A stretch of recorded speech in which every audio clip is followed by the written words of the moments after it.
implies what दोस्तों, transfer of ownership of goods.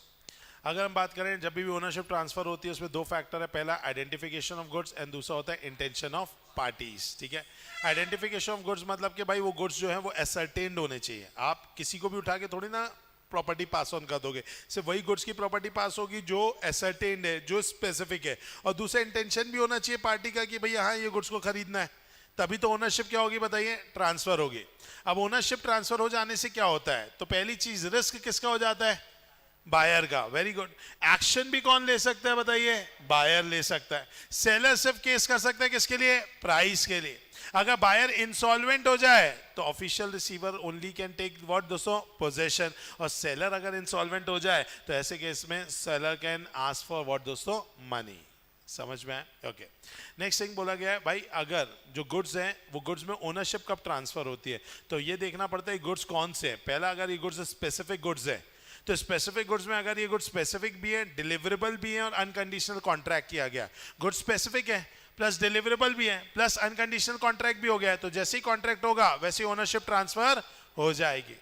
अगर goods specific है लेकिन अभी वो डिलीवरेबल स्टेट में आने बाकी हैं तो पहले उन्हें डिलीवरेबल स्टेट पे लाया जाएगा और नोटिस दी जाएगी बायर को, तभी ओनरशिप ट्रांसफर होगी। अगर स्पेसिफिक गुड्स है, डिलीवरेबल स्टेट पे लेकिन अभी प्राइस असर्टेन करना बाकी है तो प्राइस को पहले असर्टेन किया जाएगा और नोटिस दिया जाएगा किसको, बायर को। चलिए, ये थी स्पेसिफिक गुड्स की बातें। अब है अनअसर्टेन गुड्स की बात। अनअसर्टेन गुड्स को अगर आपको ट्रांसफर करना है तो उसके लिए आपको पहले एक कंसेप्ट का इस्तेमाल करना पड़ेगा, that is known as appropriation. Appropriation का मतलब होता है selection of goods with the intention to use them in the contract of sale. क्या होता है, selection of goods with the intention to use them in the contract of sale. अब appropriation कैसे होता है, तो एप्रोप्रिएशन के लिए पहली चीज जो कॉन्ट्रैक्ट होगा वो अनअसर्टेन गुड्स का होना चाहिए, तभी तो उसमें से आप गुड्स को क्या करोगे, सेलेक्ट करोगे। फिर गुड्स शुड भी, जो भी सेलेक्ट किए जाएंगे गुड्स वो डिस्क्रिप्शन के इक्विवेलेंट होने चाहिए। फिर जो भी गुड्स होने चाहिए वो डिलीवरेबल स्टेट पे होने चाहिए, अनकंडीशनली एप्रोप्रिएट किएंगे।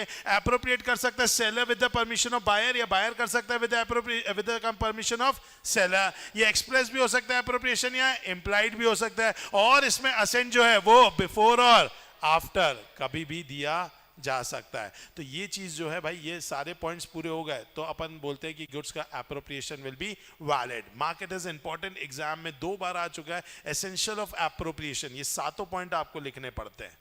क्या ये बात समझ में? अब जैसे गुड्स एप्रोप्रिएट हुए तो वहां अनअसर्टेन से किस में कन्वर्ट हो जाएंगे, स्पेसिफिक में। स्पेसिफिक में कन्वर्ट हो गए तो ऑब्वियस ही बात है फिर ऊपर वाला लग जाएगा कि भाई गुड्स अगर स्पेसिफिक है, डिलीवरेबल स्टेट पे अनकंडीशनल कॉन्ट्रैक्ट है तो when contract is made, specific है but not in deliverable state and notice to the buyer.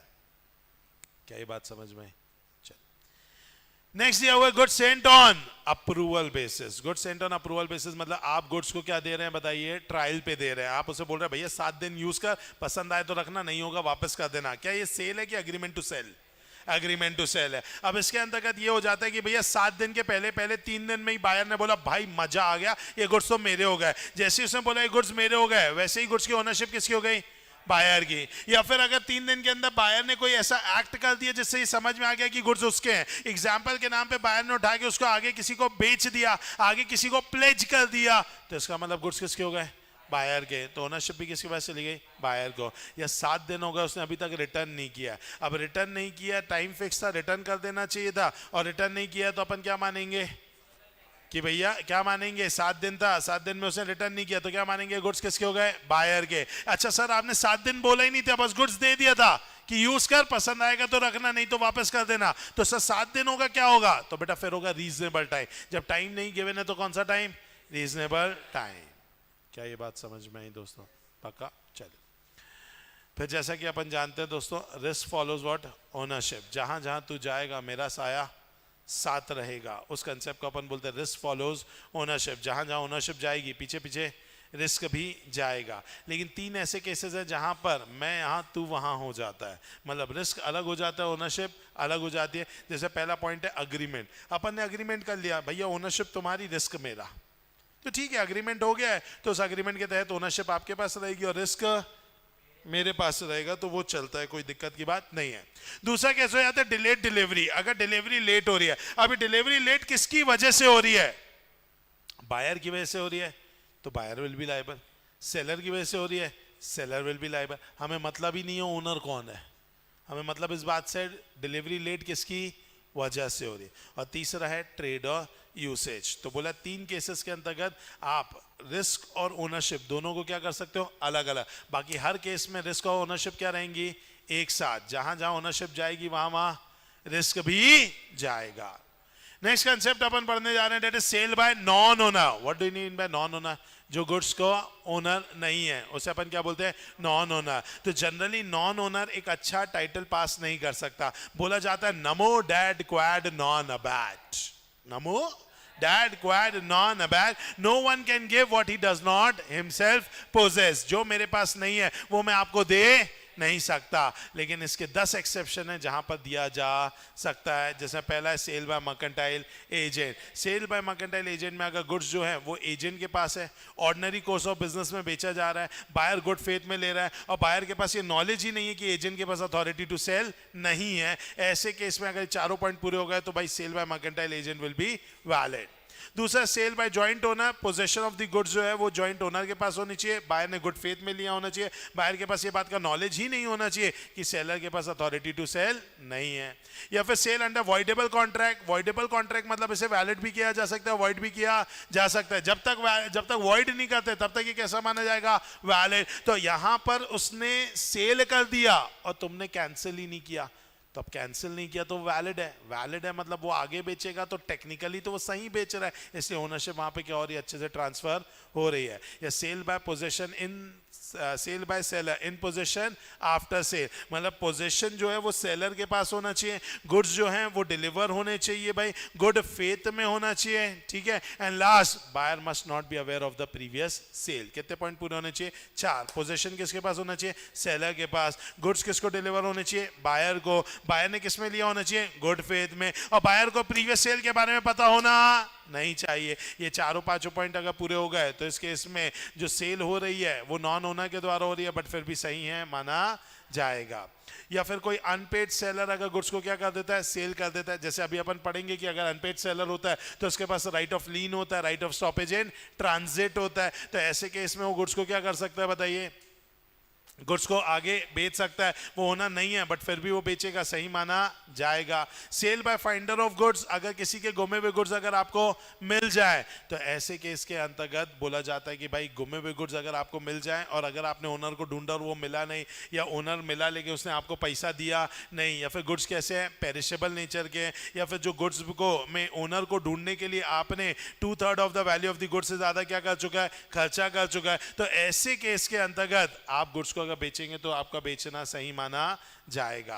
अगर मान लीजिए आपने गुड्स को गिरवी में किसी पर्सन से लिया था और बाद में अगर वो पर्टिकुलर पर्सन ने अगर गुड्स का पैसा देने से आपको मना कर दिया, और ऐसे केस के अंतर्गत अब अगर आप उस गुड्स को क्या करना चाहते हैं दोस्तों, बेचना चाहते हैं, तो आप बाकायदा बेच सकते हैं, लेकिन बेचने से पहले आपको क्या देना पड़ेगा, नोटिस। अगर आपने नोटिस दिया होगा तो ऐसे केस के अंतर्गत अगर आप गुड्स को बेच रहे हैं तो आपको बेचा हुआ सही माना जाएगा। फिर है ऑफिशियल रिसीवर। अगर कोई इंसॉल्वेंट पर्सन है, उसका कोई भी गुड्स होगा वो कौन बेचेगा, ऑफिशियल रिसीवर ही बेचेगा। ऑफिशियल रिसीवर क्या ओनर ऑफ द गुड्स है, नहीं है, बट फिर भी उसका बेचा हुआ सही माना जाएगा। एंड लास्ट है sale bye owner bye estoppel. Estoppel का मतलब क्या होता है, जो इंसान ने क्या बोला है, झूठ बोला है, तो भाई उसने, ट्रू ओनर ने अपने वर्ड या अपने कंडक्ट से किसी और को बता दिया कि भैया वही ट्रू ओनर है, खुद है ट्रू ओनर लेकिन बोल रहा है वो है ट्रू ओनर, और उसने उठा करके गुड्स को क्या कर दिया, बेच दिया। अब बोल रहा है नहीं नहीं साहब वो ट्रू ओनर नहीं है, ट्रू ओनर तो मैं ही हूं, मैंने गुड्स को नहीं बेचा, उसने बेचा है, गलत है, बट उसका बेचा हुआ उस समय सही माना जाएगा। क्या ये बात समझ में आई, पक्का अच्छे से। इन सारे केसेस के अंतर्गत आप भले ही क्या है, नॉन ओनर है, बट ओनरशिप जो ट्रांसफर की गई है वो सही ट्रांसफर की है मानी जाएगी। बोलो समझ में आया ये चीज दोस्तों? चल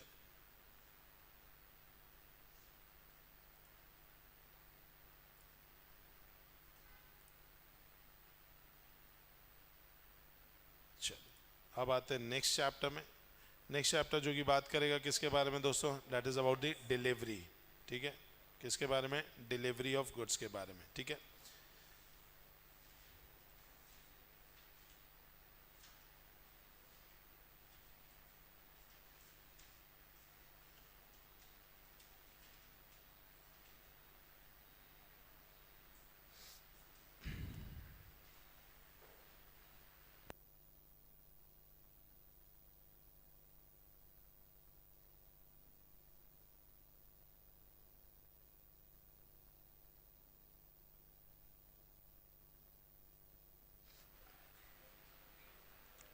चलिए भाई, तो आते हैं अपन किसमें दोस्तों, चैप्टर नंबर 4, जो कि किसके बारे में बात कर रहा है, परफॉर्मेंस ऑफ कॉन्ट्रैक्ट। और परफॉर्मेंस ऑफ कॉन्ट्रैक्ट मतलब ये बात करेगा किसके बारे में दोस्तों, दैट इज डिलीवरी। किसके बारे में बात करेगा, डिलीवरी। चलिए, अब डिलीवरी ऑफ गुड्स की बात की जाए तो भाई डिलीवरी क्या होती है, डिलीवरी होती है हमेशा पोजीशन की। डिलीवरी हमेशा किसकी होती है बताइए, पोजीशन की। तो जब भी ट्रांसफर होगा ओनरशिप का, और डिलीवरी किसकी होगी, पोजीशन की। अब डिलीवरी ऑफ गुड्स का मतलब हो जाता है भाई क्या, voluntary transfer of possession of goods from one person to another person is known as what, delivery।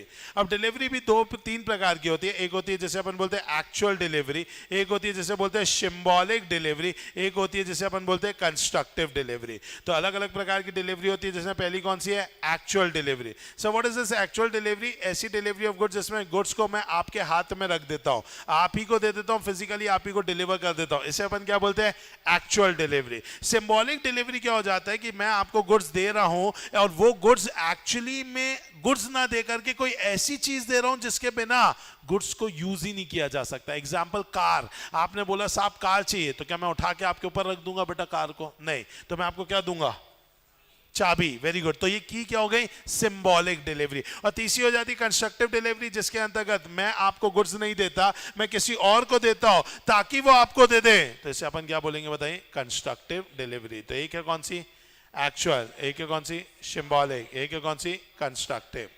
अब ये जो इस चैप्टर के अंदर ना बहुत सारे रूल्स दिए गए हैं डिलीवरी को लेकर, और बहुत ही सिंपल चैप्टर है। वो ये बोलता है भाई अगर अग्रीमेंट में कुछ लिखा होगा तो अग्रीमेंट की मानेंगे, और अगर अग्रीमेंट में कुछ नहीं लिखा तो ये चैप्टर की मानेंगे। जैसे पहला चैप्टर में पहला चीज बोला है कि भैया डिलीवरी और पेमेंट हमेशा एक साथ होगी। हाँ, आप अग्रीमेंट में लिख लो कि अभी डिलीवरी करो, 1 महीने बाद पेमेंट होगी, अभी पेमेंट करो 2 महीने बाद डिलीवरी होगी, जो तुम्हें अग्रीमेंट में लिखना है लिख लो।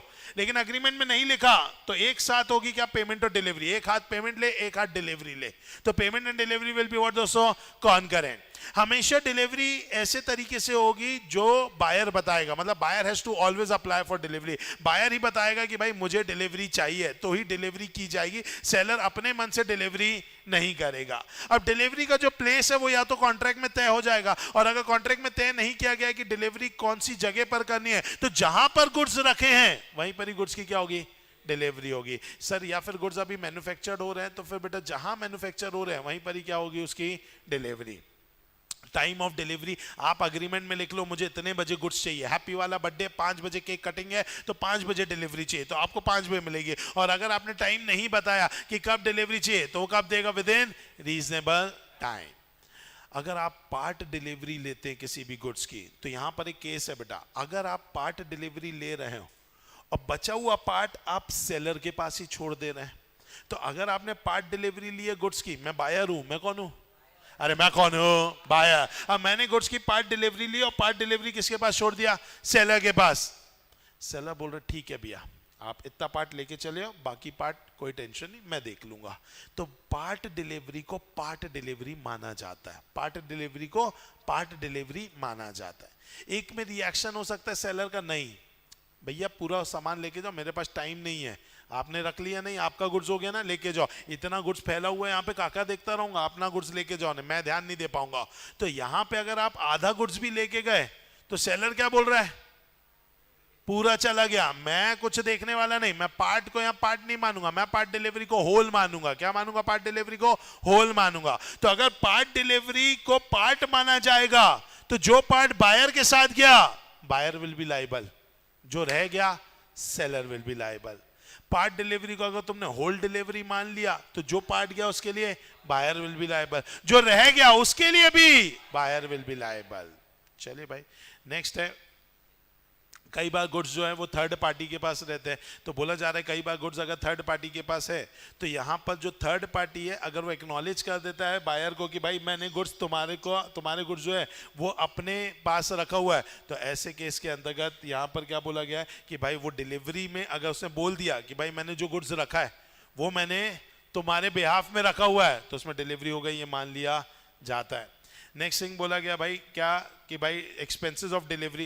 बेटा यहाँ पे दो चीजें होती है, एक होता है गुड्स का पैक करने का खर्चा और एक है गुड्स को भेजने का खर्चा। अगर गुड्स को पैक करने की बात की जाए तो उसका खर्चा हमेशा कौन करता है? सेलर। कौन करता है? बोलो, सेलर। आज जोमेटो जितना भी ये जितने भी चीजें आप जोमेटो से मंगाते हो, इतना टेप वेप लगा के देता है, उसका पैसा कौन बियर करता है बताइए? जोमेटो। लेकिन डिलीवरी के चार्जेस लेता है क्या आजकल?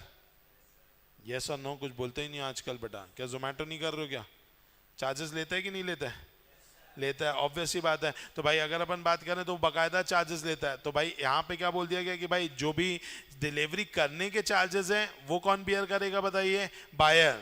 लेकिन अगर जो भी डिलीवरेबल स्टेट में लाने के चार्जेस है वो कौन बियर करेगा? सेलर। इसीलिए अपन ने यहाँ पे देखा हुआ था कि जोमेटो कई जगह पर आपको फ्री अलग से लिख के देता है। क्या उसने बोला फ्री में टेप लगा के देता हूँ? क्या उसने कभी बोला फ्री में डब्बा देता हूँ? नहीं, उसने से बोला भैया फ्री में मैं शिपिंग करता हूँ। Getting up my point? तो अगर डिलीवरेबल स्टेट पे लाना है तो खर्चा कौन करेगा? बायर कि सेलर? सेलर। लेकिन शिपिंग का खर्चा कौन उठाएगा? बायर। क्या ये बात समझ में आ रही है? पक्का? चलिए नेक्स्ट क्या बोल दिया गया दोस्तों यहाँ पर? नेक्स्ट बोल दिया गया है भाई डिलीवरी बाय इंस्टॉलमेंट। बोला जा रहा है कि जो भी गुड्स होता है उनकी डिलीवरी अगर आप इंस्टॉलमेंट में लेते हैं तो इंस्टॉलमेंट में वैसे कभी भी डिलीवरी नहीं करनी चाहिए। बायर कभी भी इंस्टॉलमेंट में क्या नहीं करेगा बताइए? डिलीवरी नहीं करेगा। क्या बोला? बायर कभी भी इंस्टॉलमेंट में डिलीवरी नहीं करेगा। लेकिन अगर मान लीजिए बायर सेलर कभी भी इंस्टॉलमेंट में डिलीवरी नहीं करेगा, लेकिन अगर बायर बोलता है कि मुझे इंस्टॉलमेंट में ही चाहिए तो फिर वो किस में करेगा? इंस्टॉलमेंट में। अदरवाइज वो इंस्टॉलमेंट में डिलीवरी नहीं कर सकता। नेक्स्ट क्या बोल दिया गया? Buyer risk for deterioration of goods in transit. मतलब गुड्स क्या हो रहे हैं बताइए? ट्रांजिट में है, और गुड्स ट्रांजिट में मतलब यहाँ पर क्या हो गया? नुकसान हो गया। किसका? गुड्स का। ठीक है, तो गुड्स का अगर नुकसान हो जाता है ऐसे केस में तो बोला जाता है जब रास्ते में गुड्स होते हैं तो वो गुड्स बायर के होते हैं। किसके होते हैं? बायर के। बोला जाता है delivery of goods to carrier is equal to delivery of goods to the buyer. तो रास्ते में अगर गुड्स हैं तो वो बायर के, और बायर के हैं तो अगर कोई भी नुकसान होगा तो कौन बियर करेगा? बोलो, बायर। कौन बियर करेगा? बायर। क्या ये बात समझ में आई आपको? पक्का? अच्छे से? चलिए नेक्स्ट बोल रहा है delivery of wrong quantity of goods. Wrong quantity मतलब गलत क्वांटिटी आपने कर दिया। अब मैंने मंगाया था 10 पीस, आपने भेजे 8 पीस। मैं क्या करूंगा? या तो पूरे रखूंगा या तो पूरे वापस करूंगा। अच्छा, आपसे मंगाया था 10 पीस, आपने भेज दिया 12 पीस, तो 10 रखूंगा, 2 वापस करूंगा। या कई बार मैं गुस्से में पूरे भी वापस कर सकता हूँ कि हमेशा मैं 10 मंगाता हूँ, तुम 12 भेज देते हो, 2 का बिल एक्स्ट्रा करते हो हमेशा, ये नाटक हर बार का है तुम्हारा, तो भैया मैं पूरे ही वापस कर दूंगा। अगर मैंने ऐसे केस में पूरे वापस किया और आपका सामने से आया सॉरी ये 10 तो रख ही लो, तो क्या मुझे 10 रखने पड़ेंगे? यस सर, रखने पड़ेंगे। कई बार अपन मिक्स डिलीवरी कर देते हैं। मैंने मंगाया एक्स आइटम, तुमने उसके साथ डाल दिया वाई आइटम, तो या तो मैं दोनों रखूंगा या फिर मैं एक्स को रखूंगा और वाई को वापस कर दूंगा। क्या ये बात समझ में? Next, buyers right to examine the goods. भाई जब भी गुड्स जो रहेंगे वो अगर बायर के गुड्स हैं तो बायर के पास पूरा अधिकार है कि गुड्स को वो क्या करेगा? एग्जामिन करेगा। ओके, जब भी गुड्स को किस में भेजा जाता है दोस्तों? नदी के रास्ते भेजा जाता है। तो याद रखेंगे, being a seller it is your duty to give the notice to the buyer कि गुड्स नदी के रास्ते जा रहे हैं, तो क्या करा लो? इसका इंश्योरेंस। इंश्योरेंस सेलर को नहीं कराना, लेकिन ये बात की इंश्योरेंस करा लो, इस बात का नोटिस कौन देगा? सेलर। किसको देगा? बायर को। और दूसरी चीज, सेलर को एक रीजनेबल कॉन्ट्रैक्ट बनाना अनिवार्य है। अगर सेलर रीजनेबल कॉन्ट्रैक्ट नहीं बनाएगा तो who will be liable? Seller will be liable. क्या ये बात समझ में? पक्का? चल, अगर मैंने आपको गुड्स की डिलीवरी दी है तो आपने उस गुड्स को एक्सेप्ट करना चाहिए। अब अगर हम बात करें गुड्स को एक्सेप्ट करने के लिए, तो क्या बोल दिया गया कि भैया गुड्स को एक्सेप्ट करने का काम किसका है? बायर का। अब गुड्स को अगर बायर एक्सेप्ट नहीं करता है, रिफ्यूज करता है, तो ऐसे केस में उसकी ड्यूटी है कि उसे ये बात किसको बतानी पड़ेगी? सेलर को। अच्छा, सेलर तैयार बैठा हुआ है गुड्स को डिलीवर करने के लिए एज पर दी कॉन्ट्रैक्ट, और बायर अगर उसे क्या कर देता है? मना कर देता है कि मत भेजो, तो ऐसे केस में बेचारे सेलर को गुड्स को अपने पास रखना पड़ेगा। अपने पास रखेगा तो उसके पास उसकी फैक्ट्री में जगह ही नहीं काम करने की, तो उसने बाजू वाला रूम लिया रेंट पे, उसमें आपके गुड्स को रखा। अब ये रेंट कौन भरेगा? बायर। मैंने आपको गुड्स भिजवाए थे इतनी दूर, आपने रिसीव ना करके मना कर दिया, तो जो आने जाने का भाड़ा लगा ये कौन देगा? बायर। तो बायर सारे लॉसेस देगा, बायर सारे एक्सपेंसेस बियर करेगा। बोलो, पक्का? चलिए next thing, document of title. Important चीज है, बहुत ध्यान से समझेंगे। डॉक्यूमेंट होते हैं दोस्तों दो प्रकार के, एक होता है डॉक्यूमेंट ऑफ टाइटल, एक होता है document showing title. Document of title का मतलब हो जाता है ऐसा डॉक्यूमेंट जिसके अंतर्गत आपको उसी के अंतर्गत सीओपी मिल जाती है। मतलब डॉक्यूमेंट आपके हाथ में, आपके पास सीओपी है, आपके पास क्या है, COP. What is COP? Control ownership possession. मतलब वो कागज के टुकड़े में इतना दम है कि वो कागज का टुकड़ा अपने आप में पूरा गुड्स है, यही समझ लो। मतलब आज अगर 100 किलो माल है, वो कागज का टुकड़ा जिसके हाथ में जाएगा उसी का वो 100 किलो माल हो जाएगा। इससे अपन क्या बोलते हैं बेटा? Document of title. तो ये जो डॉक्यूमेंट ऑफ टाइटल है ये होते हैं जैसे कि बिल ऑफ लेडिंग, जो कि नदी के रास्ते से गुड्स आते तब यूज होता है, या फिर railway receipt, lorry receipt, delivery order, या फिर wharfinger certificate, warehouse keeper certificate. ये कुछ ऐसी कागज है जो कागज जिसके हाथ में रहते हैं उसी के ही हो जाते हैं। और एक होता है डॉक्यूमेंट शोइंग टाइटल, जिसमें डॉक्यूमेंट आपके हाथ में लग जाने से आपका नहीं होगा। घर पे पापा अपनी अलमीरा साफ कर रहे थे, तुमको प्रॉपर्टी के कागज मिल गए, तुमने अपनी जेब में रख लिया, तुमने बोला कल से प्रॉपर्टी अपनी, क्या आपकी हो जाएगी?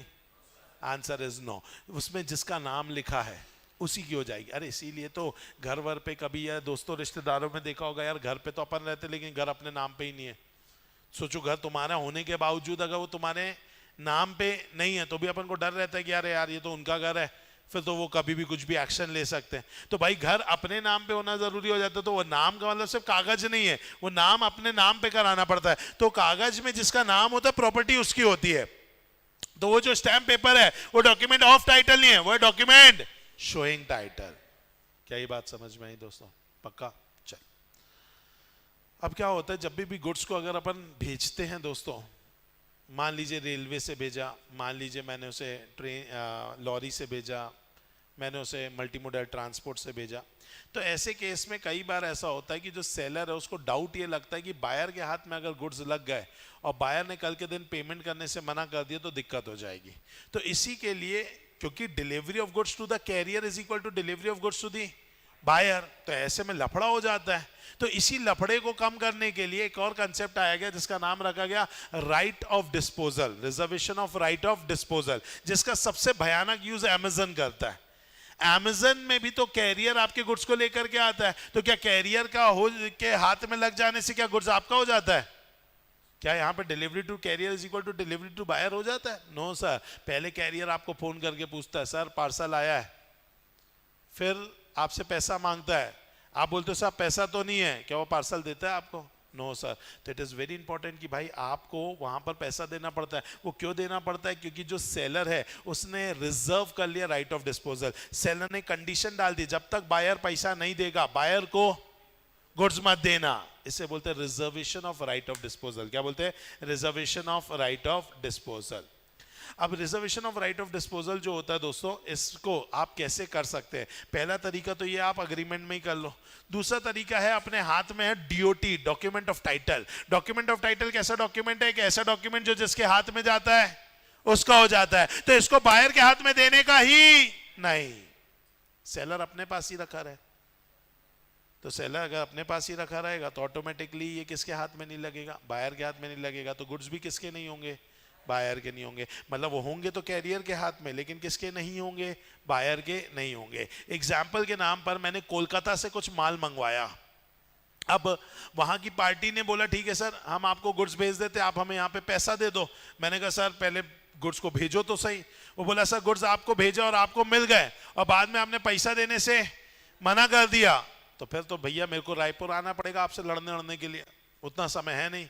मैं कहा भाई मैंने आपको पैसा दे दिया, तुमने गुड्स नहीं भेजा, तो मैं कहा मेरे को कोलकाता आना पड़ेगा लड़ने के लिए, मेरे पास भी टाइम नहीं है। तो ऐसे केस में हमने क्या किया? हमने सिंपली ये बोला, मैंने बोला काम करो गुड्स निकालो, और निकालने के बाद डॉक्यूमेंट ऑफ टाइटल जो है वो एक काम करो बैंक को दे दो। किसको दे दो? बैंक को। अब मैं जाऊंगा, अब बैंक का तो कनेक्शन है, कोलकाता में भी है बैंक और रायपुर में भी है। तो ऐसे केस में क्या होगा कि भाई मैं क्या करूंगा, मैं रायपुर में जो कोलकाता का बैंक है उसको बोलना रायपुर की ब्रांच में डॉक्यूमेंट ऑफ टाइटल दे दे। मैं रायपुर की ब्रांच में जाऊंगा, डॉक्यूमेंट ऑफ टाइटल लूंगा और बैंक को क्या दूंगा? पैसा। बैंक तब तक मुझे डॉक्यूमेंट ऑफ टाइटल नहीं देगा जब तक के बैंक के पास पैसा ना पहुंच जाए।